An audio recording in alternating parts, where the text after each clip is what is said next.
Mara yangu ya kwanza kufika katika kanisa hii, na nimekuwa nikitamani sana kwa sababu ya historia ya kanisa hii, waanzilishi wa kanisa hii, marafiki zetu waliotutangulia, lakini sijapata nafasi ya kufika hapa. Leo ni historia ya kwamba Mungu ameniwezesha nifike hapa. Asante sana kwa kutukaribisha. Asante sana askofu kwa kutunenea neno la Mungu.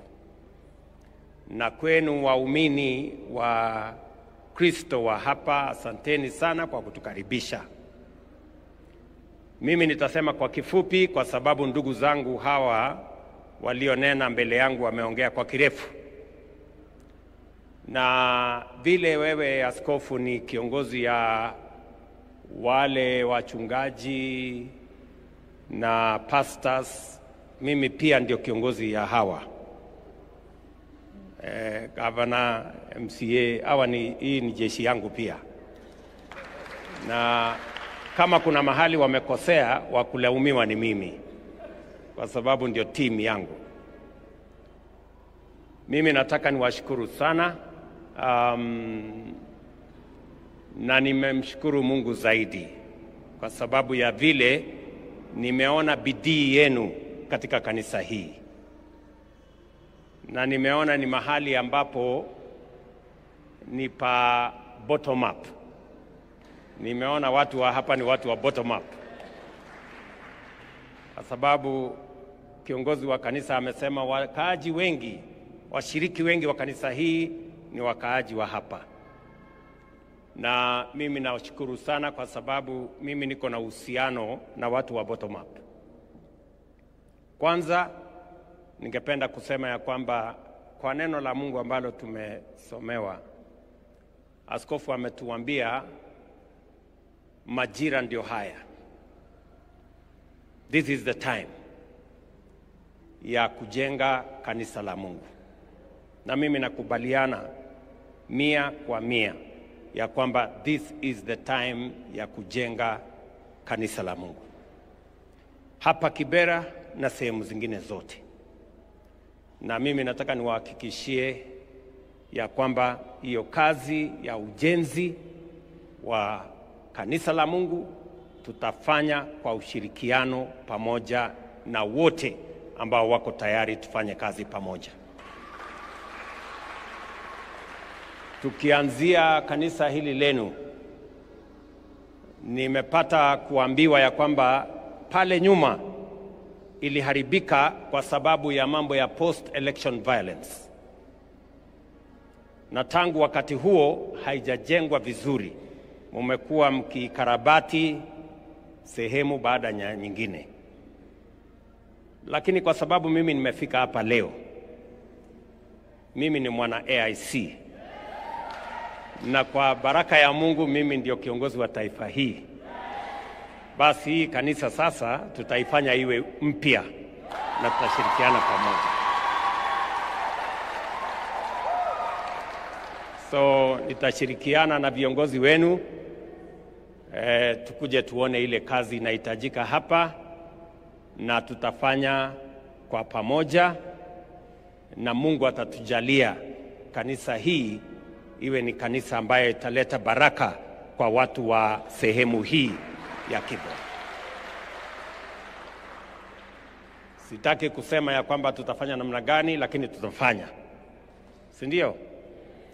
So mimi nataka niseme nimefurahi sana kwa mara nyingi haipitiki. Pia hiyo barabara serikali ya Kenya tutawajengea. Na nimeambia waziri na nimeambia Director General wa Kura ya kwamba nitarudi hapa baada ya miezi mitatu. Mimi nataka hiyo barabara iwe imekamilika, na Mungu atatujalia iwe hivyo. Nakumbuka nilienda kanisa ingine, Catholic Church kule Soweto, na ile barabara nilitumia ilikuwa imeharibika sana. Na ilikuwa nafikiri Novemba ama Oktoba mwaka uliopita. Na niliwaeleza wakirudi kutoka Christmas watakuta hiyo barabara imetengenezeka ama imetengenezwa, na ilikuwa hivyo. So hata hii yenu, I will make sure that it is rebuilt and the road is made in such a manner that it can serve the people of this area. Vile mumeambiwa, sio barabara hii yenu peke yake. City yetu ya Nairobi tuko na mpango na city yetu. Nimeketi chini na governor na viongozi na wabunge wa sehemu hii, na tumesema hii city ya Nairobi, kwa sababu ndio sura ya Kenya, lazima tuiweke katika hali ambayo itatuletea heshima kama taifa. Ndio sababu tunajenga madarasa zaidi, watoto wa Nairobi hasa wale wanaishi katika vitongoji zetu wapate nafasi ya kusoma. Vile vile tumeongeza maji, tumekamilisha program ya Northern Collector Tunnel. Wakati wa uchaguzi, I committed myself that we are going to make sure that we complete that project to add more water to Nairobi. We have now completed it. There is now more water to Nairobi. We are building more schools, more classrooms in Nairobi. I've given another 2.1 billion shillings to improve barabara za mji wetu wa Nairobi, na vile vile tuko na mradi mkubwa wa kusafisha Nairobi River. Pale tuko na vijana zaidi ya 20,000, tutawaongeza wafike 50,000 so that we can make the city of Nairobi look like a city. Isiwe ni mahali pachafu, isiwe ni mahali pa sewage. So we are also working on Nairobi River to clean it up. Isiwe ni sewage, iwe ni mahali ambapo maisha itakuwa ya sawasawa. Na vile vile niliwaeleza, hii Nairobi City, 60% ya citizens wanaoishi katika Nairobi hii wanaishi katika slums. And it is not right. Na ndio sababu pia tumeweka mpango mkubwa wa affordable housing, social housing na zile manyumba zingine. Muliona juzi awamu yetu ya kwanza pale Mukuru, pia hapa Lang'ata na Kibra. Nilikuwa hapa juzi. In this area we are already developing 4,600 housing units. Awamu ya pili ambayo tayari nimeanzisha, tuko na nyumba 15,000. Awamu ya tatu ambayo itaanza hivi karibuni, tulimaliza enumeration, actually tutamaliza by Monday enumeration ya wale wananchi ambao watatupatia mahali pa kujenga hizo manyumba. Tutakamilisha na tutaongeza nyumba zingine 10,000. Hii sehemu yenu hapa peke yake tutajenga nyumba 26,000 mpya, ambayo itapatia nafasi wananchi wa sehemu hii walioishi katika vitongoji ambazo hazifai waweze kuishi makao mazuri. Na ni commitment yangu kwamba we are going to transform not just the city of Nairobi but our nation in Kenya. Nairobi kwa ujumla, we have already committed to build 60,000 housing units as phase 1, zikiwemo zenu hapa 26,000, and we will continue to work together. Mimi nataka tu niwahakikishie hii city yetu ya Nairobi, barabara nimewaambia vile tutajenga, mashule vile tunajenga madarasa mapya, maji vile tumeongeza mambo ya maji ambayo yanakuja katika Nairobi City, manyumba vile tunajenga na wananchi wa hapa wataishi katika makao yanayofaa, na vile vile matatizo ya stima ambayo saa zingine inatuletea mikasa ya moto, pia illegal connections. Mumesikia chairman wetu wa budget amesema tumeweka pesa ya kwanza milioni 500 ya kuhakikisha ya kwamba illegal connections tunaziondoa ambazo zinatuletea sisi mikasa, so that we have proper connections of power that do not result in unnecessary fires in the city of Nairobi.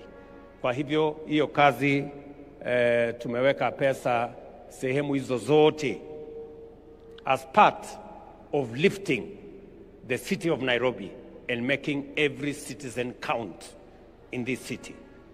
Na ni katika program yetu ya kuinua Kenya hii na kuinua mji wetu. Mimi nataka tu niwahakikishie hivi. Mimi kama kiongozi wa taifa hii, kwa neema ya Mungu na kwa kura za wananchi wa taifa letu, mimi mission yangu ni mambo mawili ya muhimu.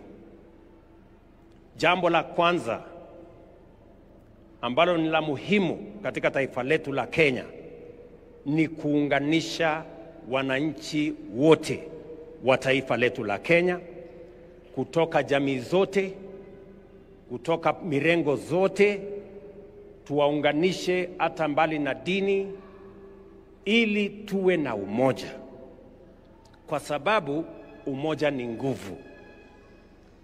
Na nafasi hiyo ya kuunganisha taifa letu la Kenya ni nafasi ya kipekee, and I am going to lead from the front in making sure that we have a nation that is united. It is not only constitutional. Katiba ya Kenya inaniamurisha kama rais kuunganisha watu wa taifa letu la Kenya na kuondoa ubaguzi wa aina yote. Na jambo la pili, ni vizuri na tutafanya bidii kuhakikisha kwamba tunawaunganisha wananchi wa taifa letu la Kenya. Ndio hata maana tumeweka serikali ya broad based, ya mapana na marefu, kuhakikisha kwamba wananchi wote wa Kenya kutoka sehemu zote wanajumuishwa katika serikali na uongozi wa Kenya, ili tuwapokonye nafasi wale wa chuki, hasira, kisirani, wanaotaka kutumia ukabila kugawanya wananchi wa Kenya. Wasipate nafasi katika taifa letu la Kenya. Na mimi nataka niseme hivi nikiwa hapa kanisani, it is not only constitutional for us and for me especially to unite the people of Kenya, it is also biblical. Neno la Mungu katika Zaburi 133 inasema mambo mawili ya muhimu. Ya kwanza inasema how good and how pleasant it is for brethren to live together in unity. Alafu mstari wa 3 inasema where there is unity, God commands a blessing. Yani nchi hii yetu tukiwa na umoja,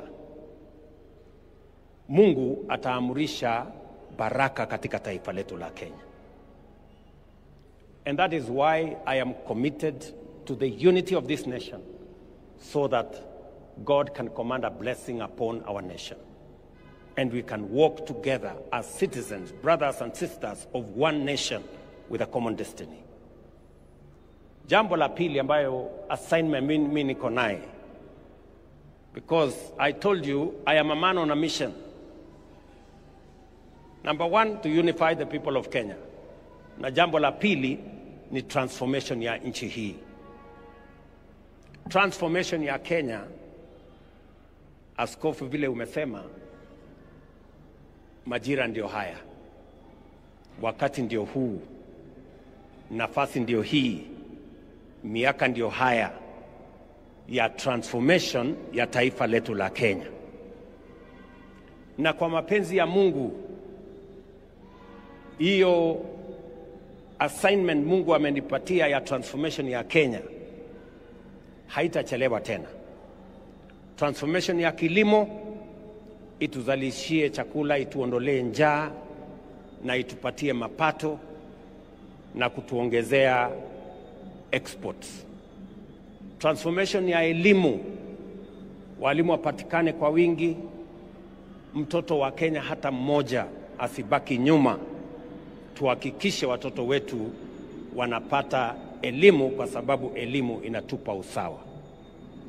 Transformation ya mambo ya afya. Leo tuko na mpango ya SHA ambayo inafikia kila mmoja, kila Mkenya. Sasa inawezekana mtu wa Kibra hapa, mama ambaye hangekuwa na uwezo, kijana mzee ambaye hangekuwa na nafasi ya kuwa na bima ya afya, kwa SHA inawezekana kwa kila Mkenya. Na tumesema katika hiyo SHA wewe utalipa kulingana na uwezo wako, na yule ambaye huna uwezo tutakulipia kama serikali ya Kenya. Lakini kila mmoja wetu ataenda hospitalini, atatibiwa na ataenda nyumbani bila ya kuhangaishwa na bills ya hospitali. That is the commitment we are making, the transformation of our nation. Na vile vile masoko tujenge, nyumba tujenge, county aggregation and industrial parks tujenge, special economic zones tujenge, ili tuweze kuzalisha ajira, tuweze kuwa na exports, tuzalishe utajiri, ndio tuondoe umaskini katika taifa letu la Kenya. That is my mission, and that is what I am asking all of us. Tushirikiane. Transformation is not easy, but it is necessary, it is desirable, it is what we must achieve. Na mimi nashukuru viongozi wote waliokubali ya kwamba tushirikiane na tufanye kazi kwa pamoja, ndio tuweze kubadilisha nchi yetu iwe ni mahali ambapo sote tunajivunia kama wananchi wa taifa hii.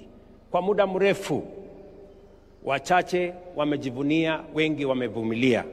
It is time for all of us to know that lifting those who are down so that we can pursue equity is not injustice to those who have. Let us work together. Tushirikiane pamoja katika kazi hiyo. Na kwa hivyo mimi nimefurahi sana kufika hapa. Asanteni sana kwa kutuombea sisi tulio na nafasi ya kuongoza ama nafasi ya uongozi, kutoka MCS wetu, wabunge, sote ndio tuwe na umoja, Kenya hii iweze kwenda mbele. Hapa mlipata msiba juzi, jana kwa mkia jana, na nasema poleni sana kwa wenzenu wa kijiji hii mliowapoteza. Tutapitia huko tuseme pole zetu na kuwahakikishia ya kwamba msaada wa serikali utakuwa kamili. Tulikuwa na shida kule Kamkunji, tulikuwa na shida Mathare, tukaongea na Mheshimiwa Oluoch, tukaongeza Mheshimiwa Yusuf, na huyu waziri ako na amri ya kutosha kuhakikisha kwamba kila Mkenya anashughulikiwa mahali alipo.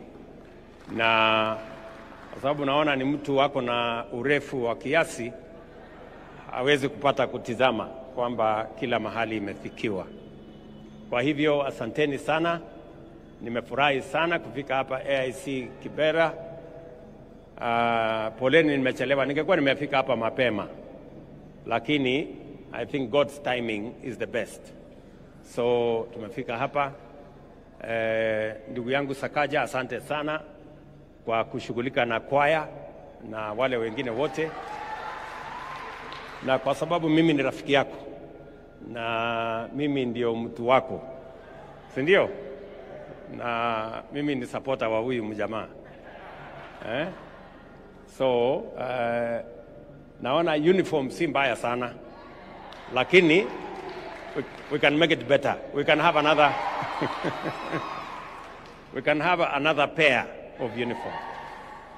So wale wanaongoza kwaya hiyo na kwaya ingine hapo ya wale nini hiyo na kwaya ya worship, praise and worship.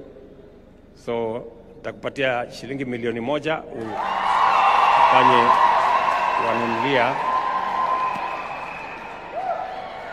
kuwanunulia uniform, another pair of uniform for these good people,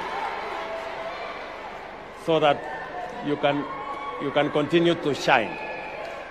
Si ndio? Ndio muendelee kumsifu Mungu kwa nyimbo na kuwaleta walio mbali karibu. So otherwise mimi nasema asante sana, nimefurahi kufika hapa.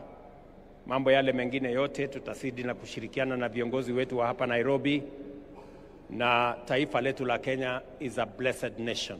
I just want to tell you, this is a great nation. It is a blessed nation, and I am confident this country is going places. Na kwa ushirikiano, kwa pamoja, kwa kufanya kazi, kwa kuelewana na sote, tutafaulu tukiwa pamoja. Asanteni sana kwa yale mnayofanya, asanteni kwa kuombea taifa letu la Kenya, na musijali na wale ambao wanaongea maneno mengi. Makelele yale yanaendelea hayajaanza sasa. Hata kule wakati Nehemia alikuwa anajenga Jericho, kulikuwa na watu wa makelele kama hawa. Walikuwa wanasema hii ukuta mnajenga hii haiwezi kufanyika. Hata mbweha akirukia tu itaanguka. Ndio mmekuwa mkisikia wakiongea. So don't worry about those people. Let us not waste time focusing on people who have no plan, who have no agenda, and who have no vision. Let us focus, and I want to ask the people of Kenya, the leaders of Kenya, let us focus on the transformation of Kenya. It is happening. Our agriculture is being transformed. Our economy is undergoing transformation. Our education is undergoing transformation. Our health is undergoing transformation. Let us focus on that transformation, because that is what will determine a destiny that befits all of us. Let us ignore the naysayers. Let us ignore those who have nothing to offer to us except insults, name-calling, and ethnicity. Let us focus on the future of the nation. And I am confident about the future of Kenya. Kenya is a great nation. Nobody should tell you anything less. Kwa hivyo asanteni sana, mubarikiwe sana, na nitarudi hapa tena. God bless you.